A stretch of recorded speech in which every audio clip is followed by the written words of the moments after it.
STR1VE was a phase 3 clinical trial that expanded upon the data that was gathered from the START study.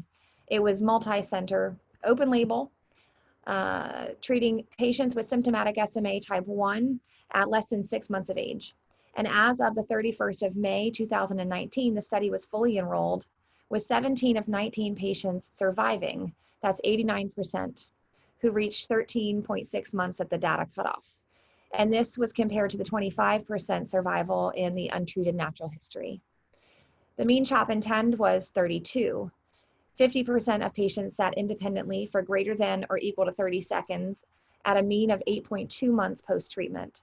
And 83% of patients over 18 months old sat independently for greater than 30 seconds.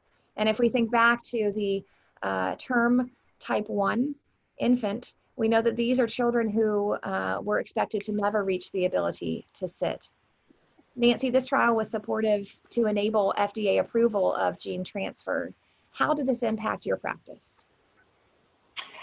Well, it provides an alternative or an option for treatment for children under the age of 2 with spinal muscular atrophy, and is something that all of the families that I've met who are aware, either because of family history or now the new newborn screening, are very interested in addressing. One of the appeals here is that it is a single treatment, and then the children have been followed, and the very young children have appeared to do very well. As John mentioned, there are side effects, but these appear to be transient and without permanent sequela for the most part. There is a trial that I believe is still ongoing, but with some preliminary data on treating pre-symptomatic children. But even waiting for the children to develop the symptoms, as was in this case, they had, as you mentioned, very improved outcomes compared to the untreated natural history, where children without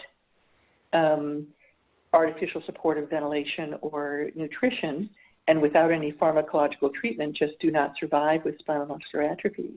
It is amazing, if you've been around for a number of decades watching infants with spinal muscular atrophy, to see individuals begin to sit independently and make those motor milestones. I think the rule of thumb that we should share with the new generation of primary care pediatricians and neurologists is that it used to be that from the time of diagnosis, there was no progress with motor skills, no new motor milestones achieved. And with this kind of treatment, the children are doing amazingly well. Thank you for sharing that with us.